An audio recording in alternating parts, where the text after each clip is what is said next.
Hello and welcome back to Jump To It for IrishRacing.com on our preview of Friday's action at Punchestown as well as Saturday's, and I've got a great lineup of guests for you. We are going to be touching on the Newmarket races, of course, the 2,000 guineas and the 1,000 guineas later on in the show, but let's bring in our esteemed panel of experts to guide us through the races upcoming. So we have Vincent Finegan from IrishRacing.com, Ed Quigley and Stephen Harris of Betting Expert. Now Ed, I want to start with you and your basically breakdown of the first few days at Punchestown. How has the festival been for you so far?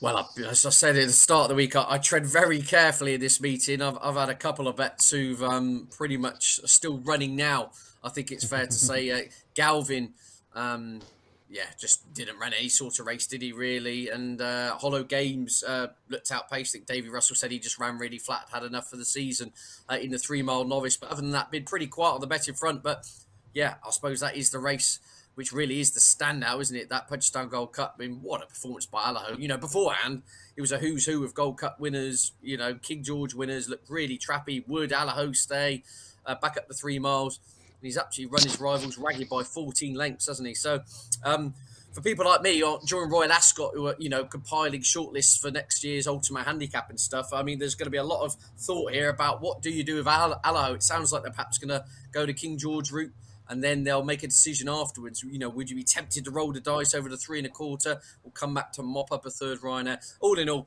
stand-up performance by a million miles. I mean, that really was absolutely scintillating stuff. And Stephen, I'll bring you in here as well about your punting of the week. How's that going? And any major disappointments for you from the opening few days at Punchestown? Well, I think Sir Gerard was really disappointing. I know it became a messy race and he got quite a big bump, but I didn't like how he emptied after the last at all. He surely had to win after his only serious rival in the form, but went amiss about 4 out, so that was disappointing. From a financial point of view, I had a good few quid on Coeur Sublime yesterday and just got beaten right on the line by Blue Lord, which was an absolute gutter, around sort of 30 to 1, a horse with a lot of class, and I do think they're all much of a muchness over 2 miles, so I was a bit disappointed there. But it's been a brilliant week. Ed is right about Allaho. It was an incredible performance, but in relation to next year's Gold Cup, he won't stay, will he?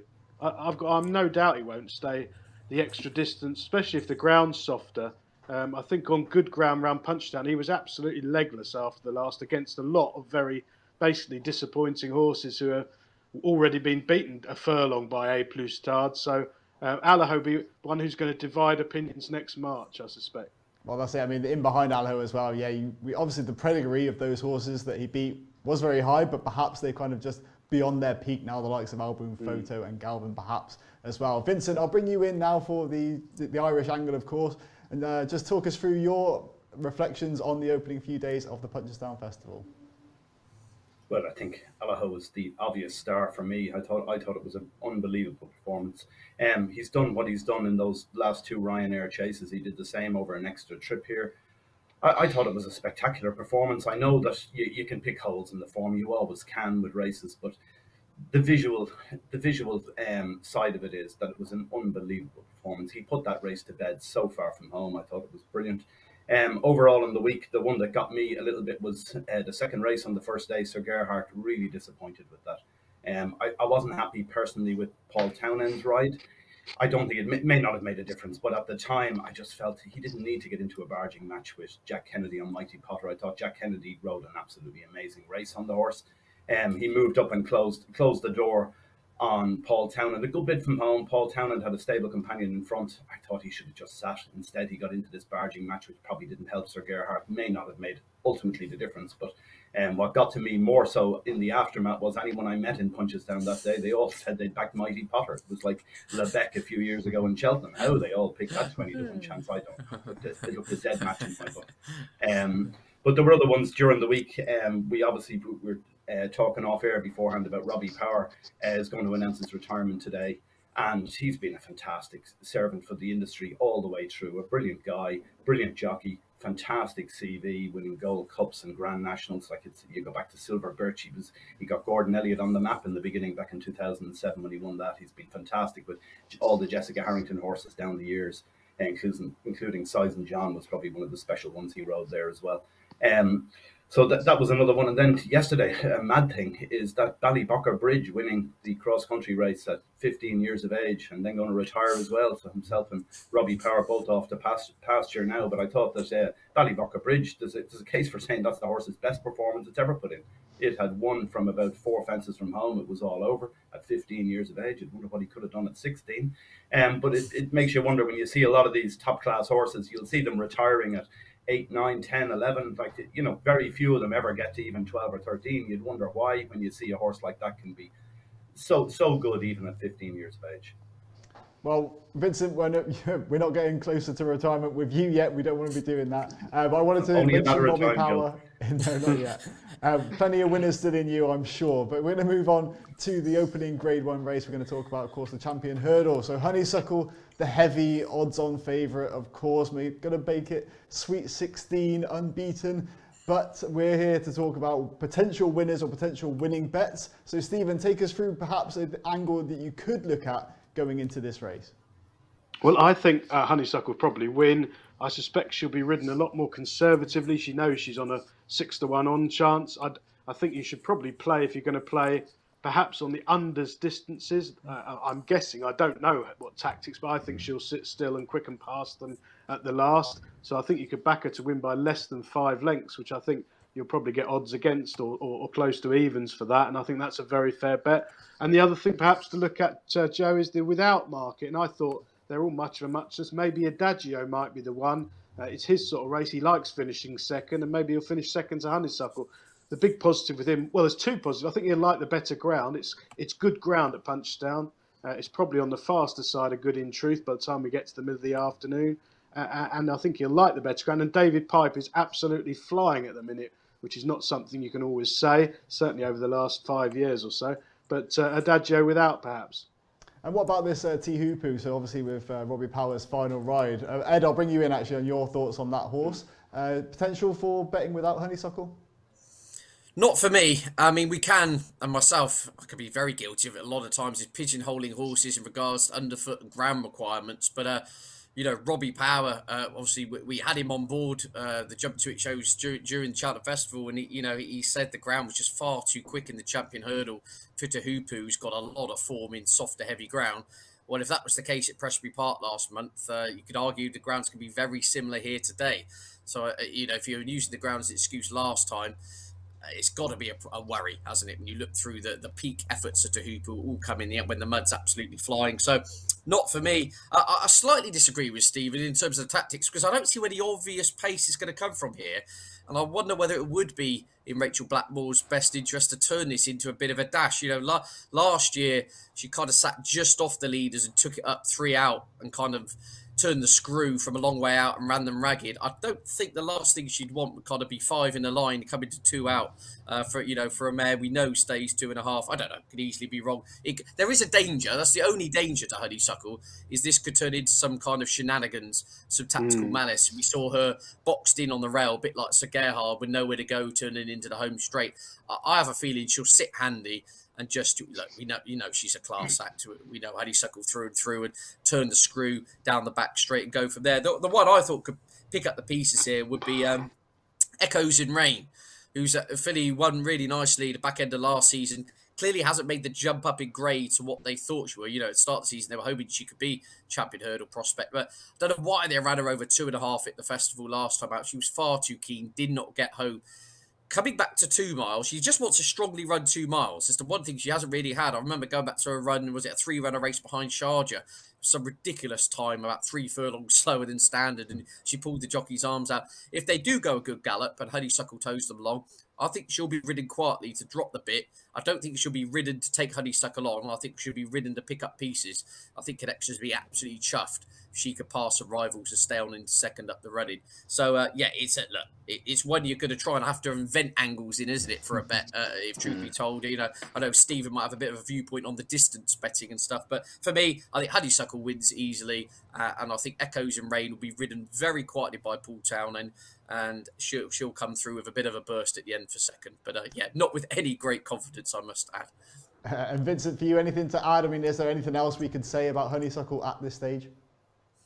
oh no, obviously she's brilliant and she'll win. It's just a matter of how far. I suppose the thing to take into account here, if you are looking at distance betting, is she's met the 5 of these before. She's beaten them all easily. The nearest any of them's ever got to her is Echoes in Rain, was beaten 7 lengths by her one day. That's the closest any of them have got. So you'd expect to say she's going to beat them fair and square, and by quite a distance, in my opinion anyway. The other thing with Rachel Blackmore is talking about tactics here. Rachel is one of the best tactically of anyone riding at the moment. She doesn't do this messing about or anything. She just does it straightforward. She will be gone to the front probably 3 or 4 from home, if not earlier. She may have to make her own pace, but she'll put this race to bed quite early, I would have thought. And it's just a matter of how easy she wins. In it, the other thing to take into account there, I know we're talking about Tihupu and whether it's ground dependent or whatever, but the one thing here with Robbie Power is he's very good at picking up the pieces in these sort of races. When he rides outsiders in these grade ones, he often picks up the second place. He's done it quite a few times at Cheltenam on those Tizard horses at big prices and small fields in the past. I'd expect him, he's very good tactically, and obviously it's going to be his last ride as well, so he'll be expecting to go out with a little bit of a flourish at least. Yeah, potentially a bit of a farewell swan song there for Robbie Power. Of course, we wish him all the best as well from irishracing.com.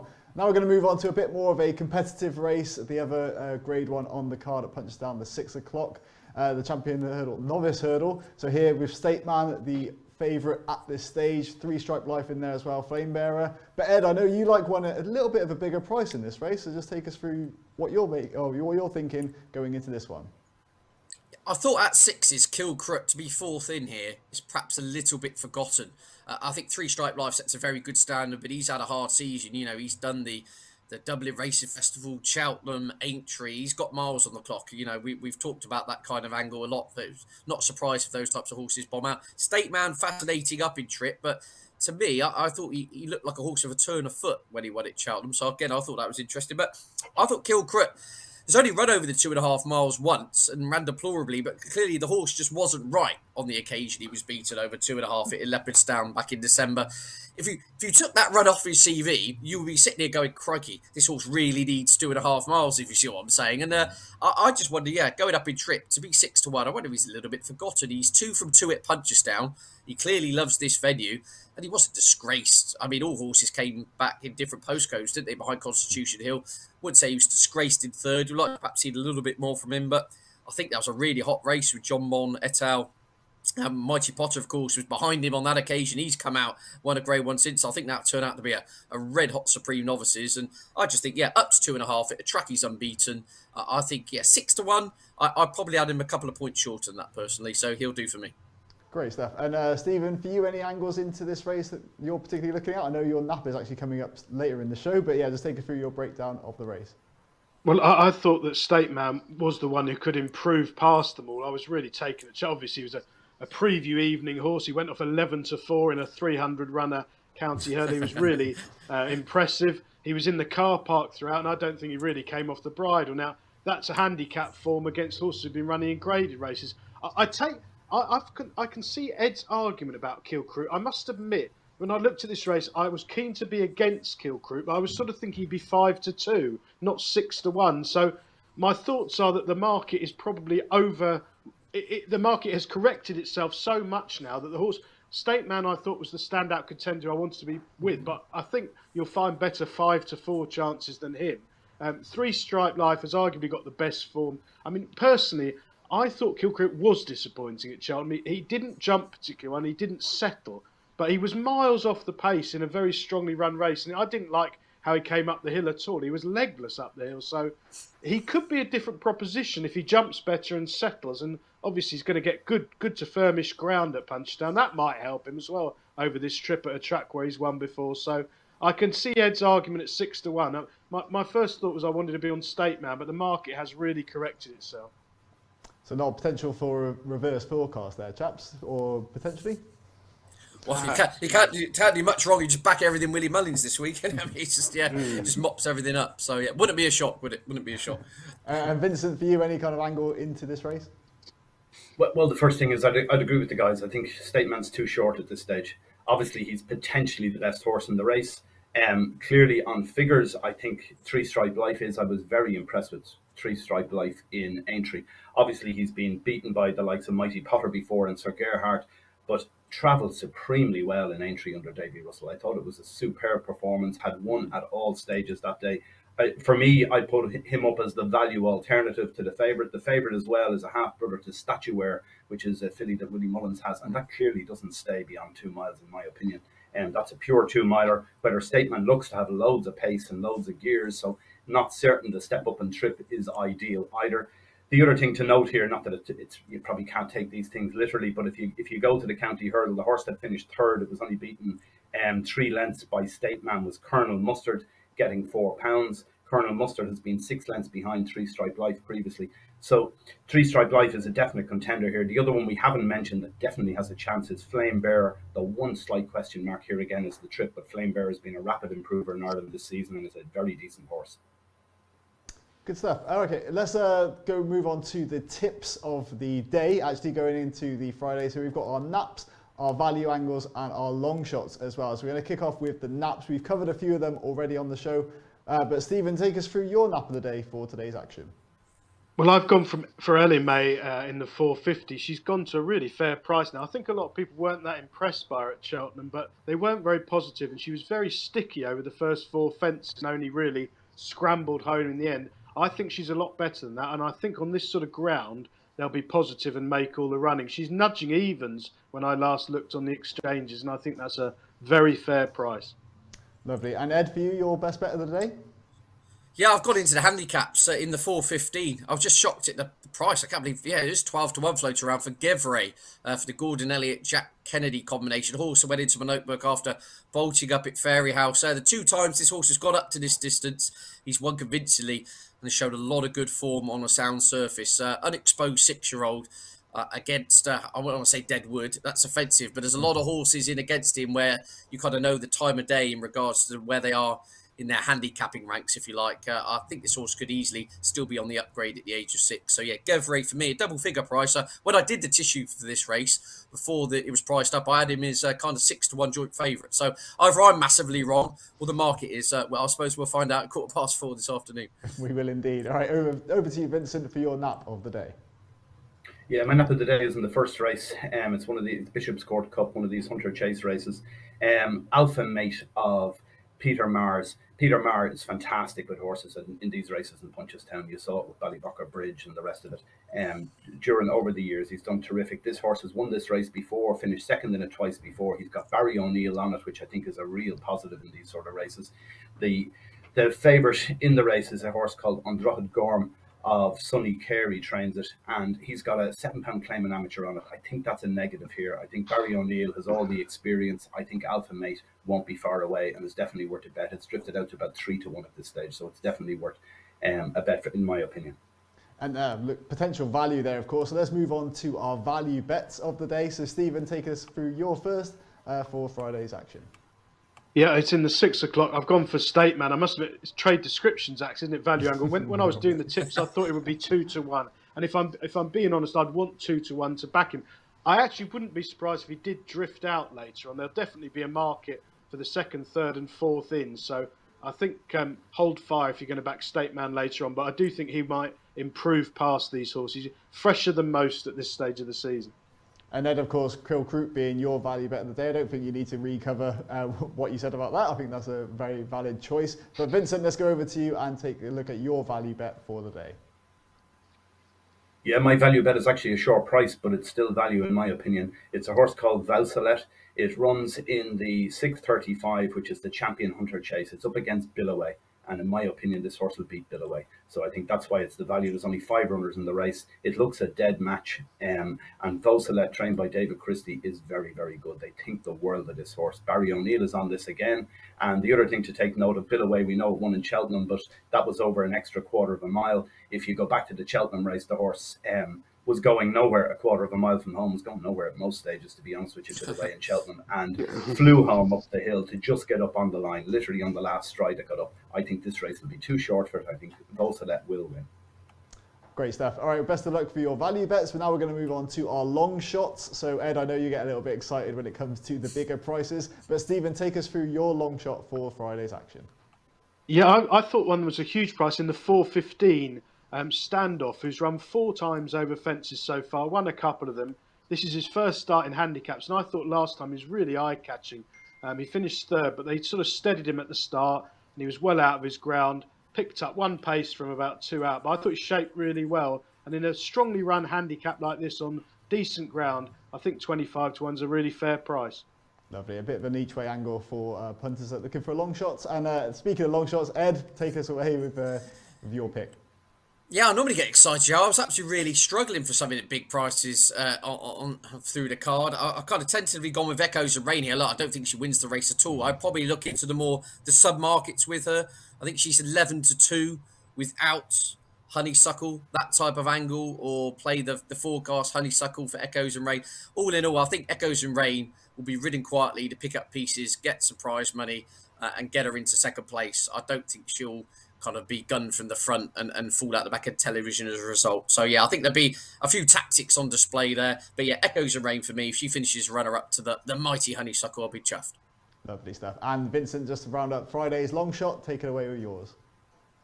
Yeah, I'm going for a JP McManus horse called Birchdale. It runs in the second race, the 4:15, which is a 2 mile 5 handicap chase.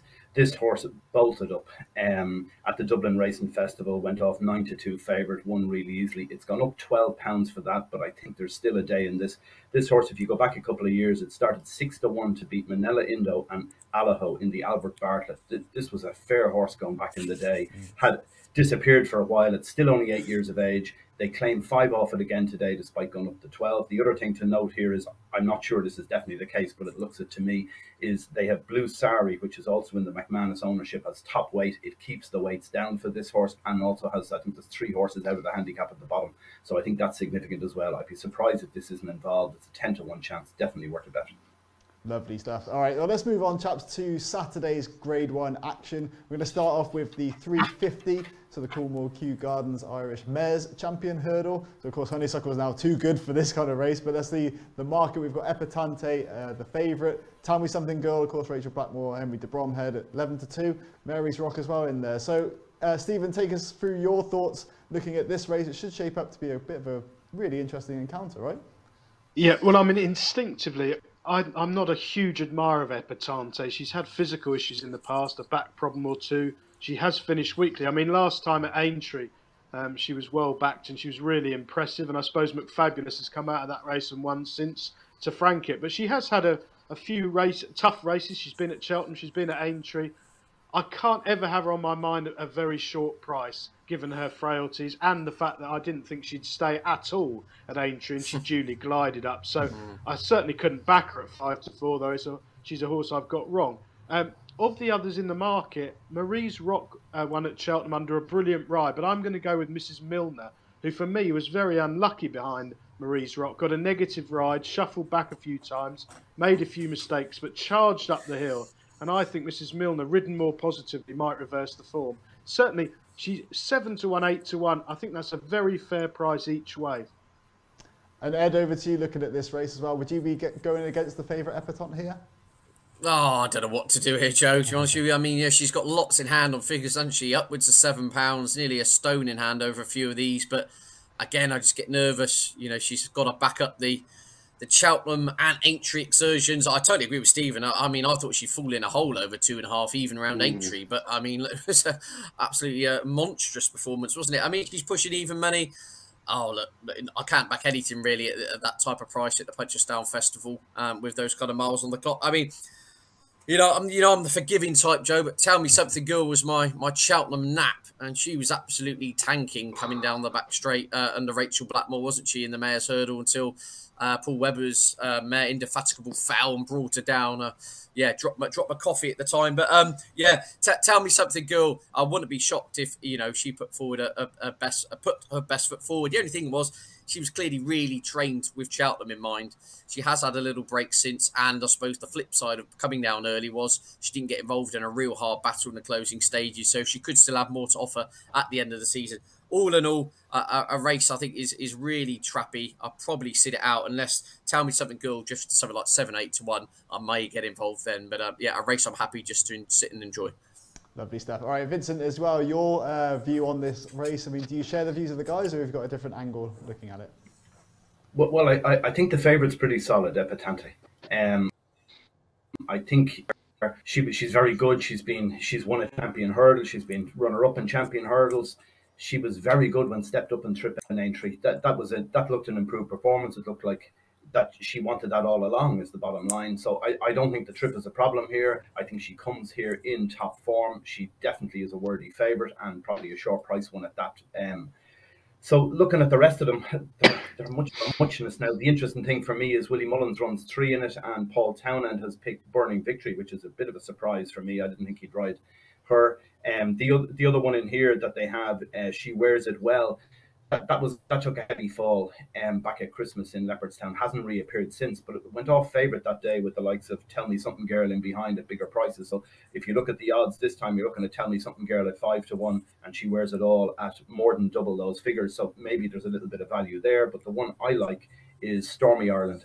Won this race last year and was 4th in the mares race in Cheltenam that Marie's Rock won, and had every chance coming to the last, even early in the run, and just didn't quite stay up the hill. I think coming back here, flatter track, a course that suits, I think Stormy Island will run well.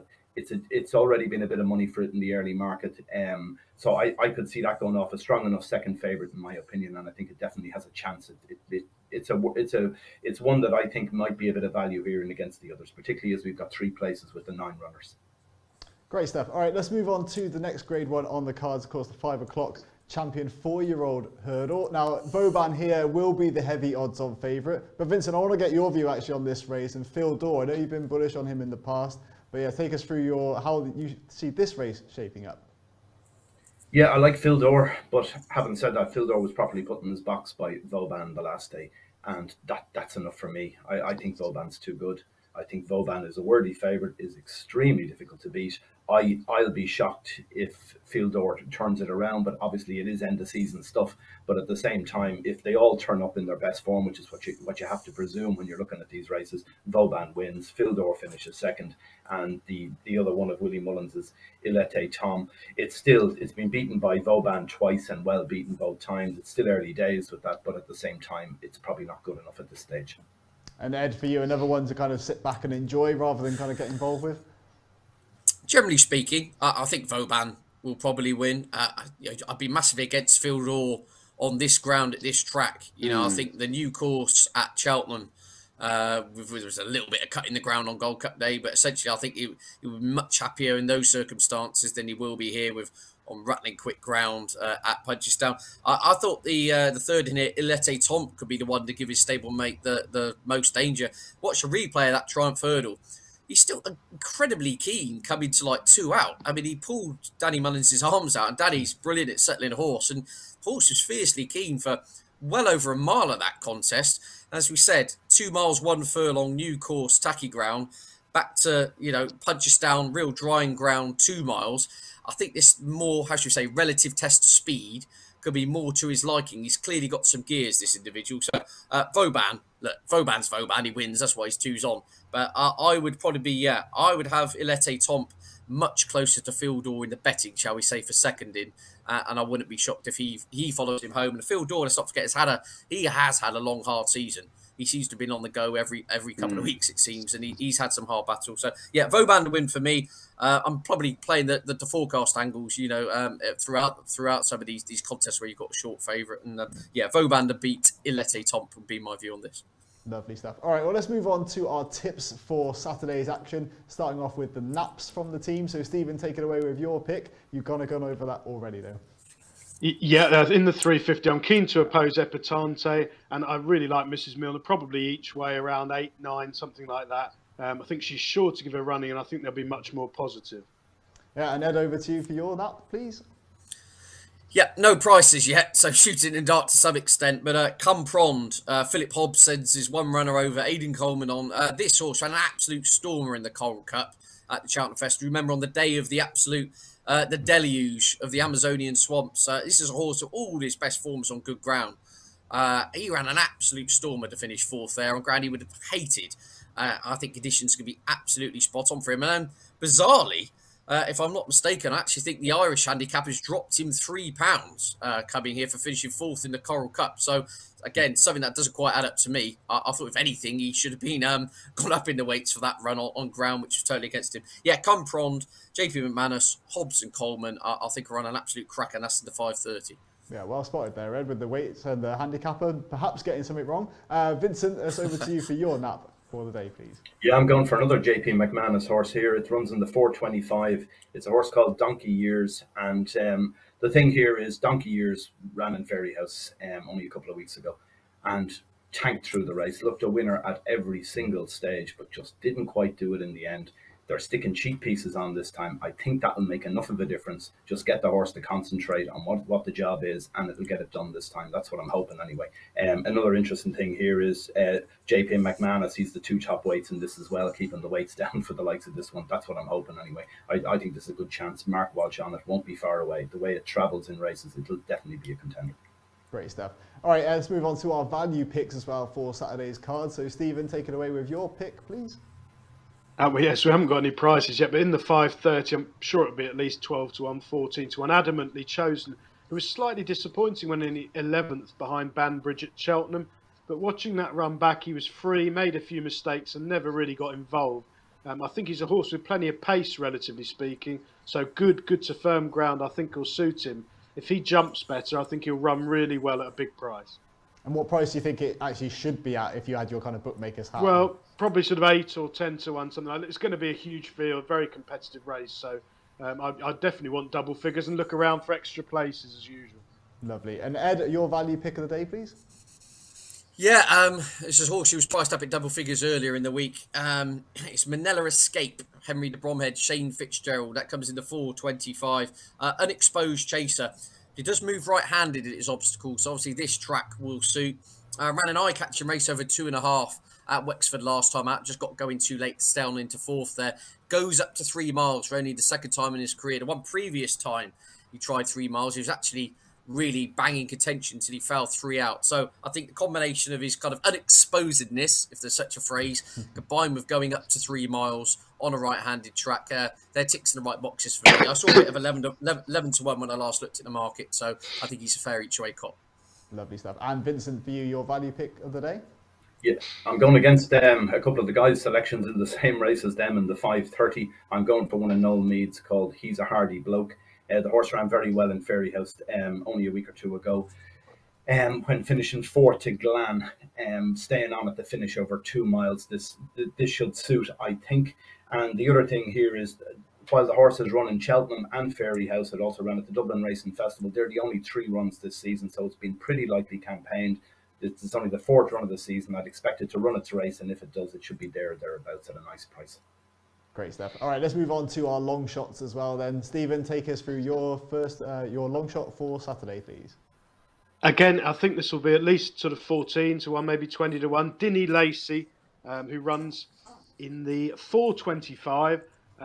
Actually, if you go back 3 years, good ground bumper winner at Punchestown, which is probably as tenuous as you can get, but has been running really well in the frame all season. Last time out over hurdles on heavy ground, sort of was dropped out last initially and made rapid headway about a mile out and then petered out. I thought it was shaped really well.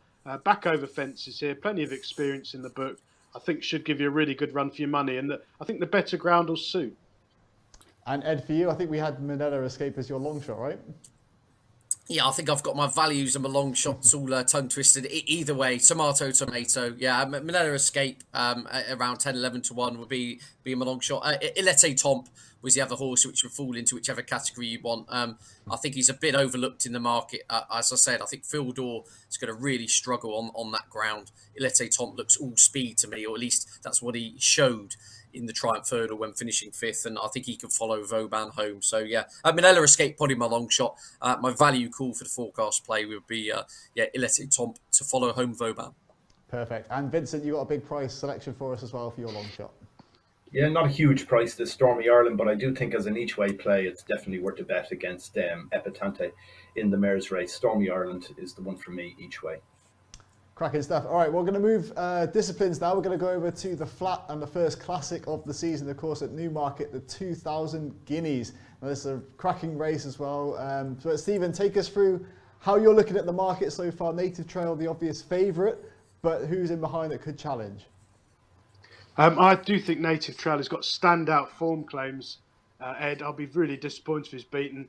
I really liked his Craven win. I know some people thought he was workmanlike and he hit a bit of a flat spot as usual briefly, but he's such a strong stayer at a mile. They're going to ride him positively, I would have thought. I think he sets a massively fair standard on form, and 5 to 4-ish odds against is a fair price. I think the only way he could get beat is if they rode him, covered him up, weren't positive enough, and maybe his flat spot came when he had horses in front of him and he couldn't get himself out. He's not got an explosive turn of foot, but he's a very, very strong stayer. I've been really taken with him. I think his stablemate's probably the danger.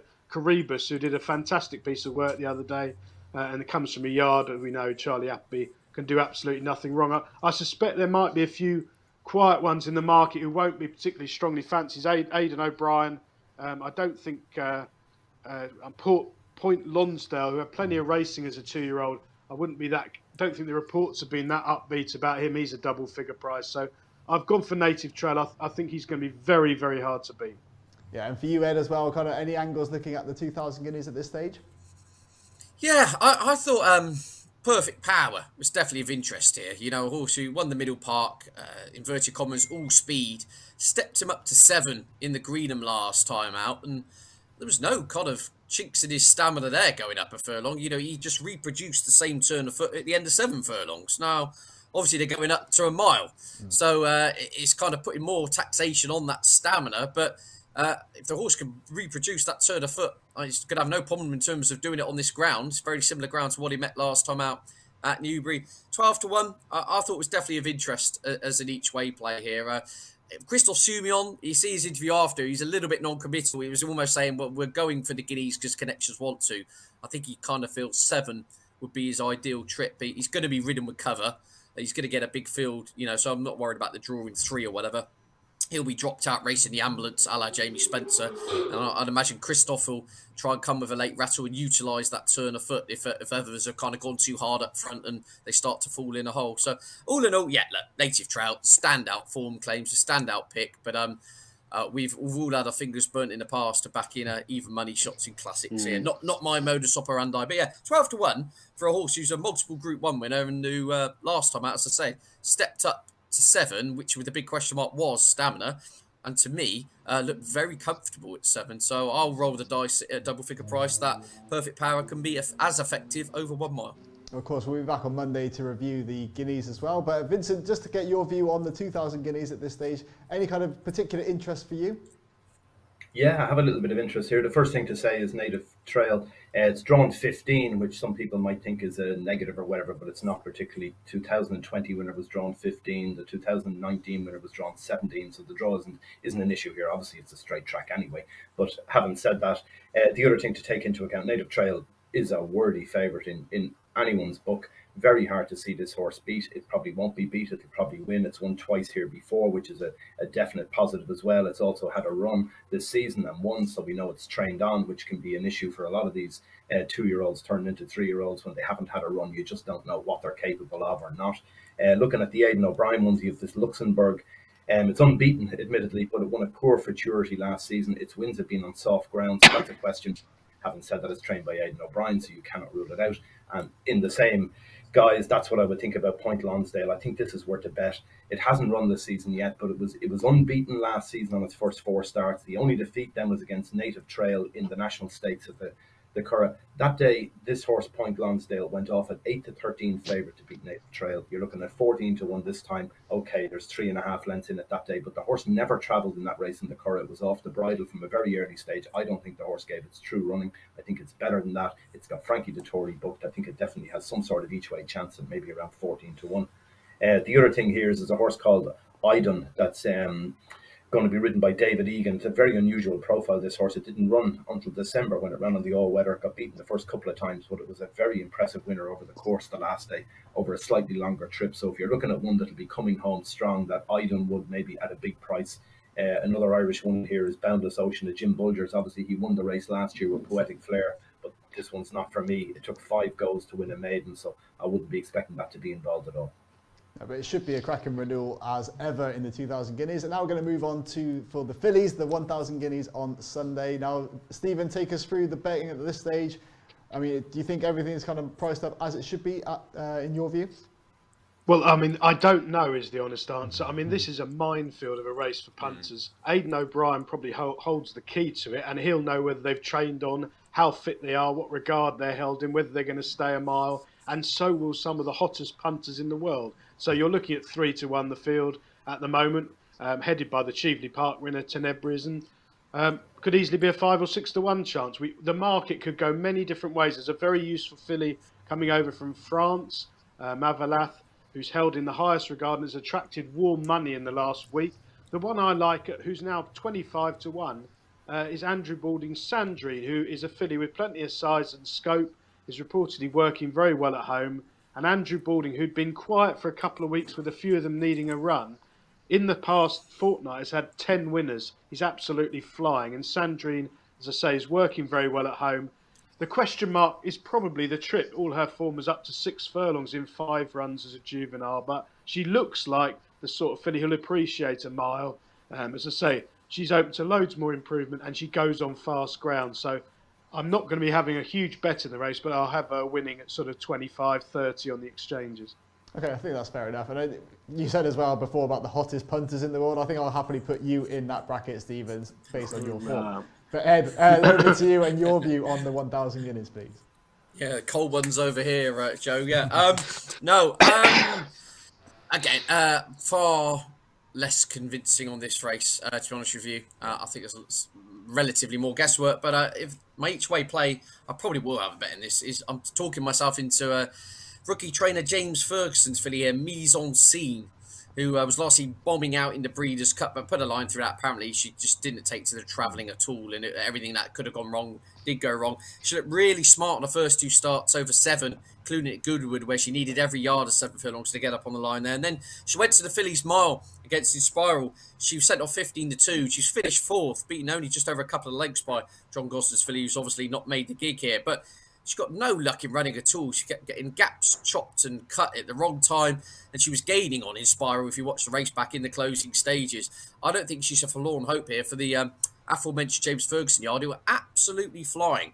I think his last 7 horses he sent out, he's had a second, third, and 4 winners. So the yard are absolutely clicked at the right time.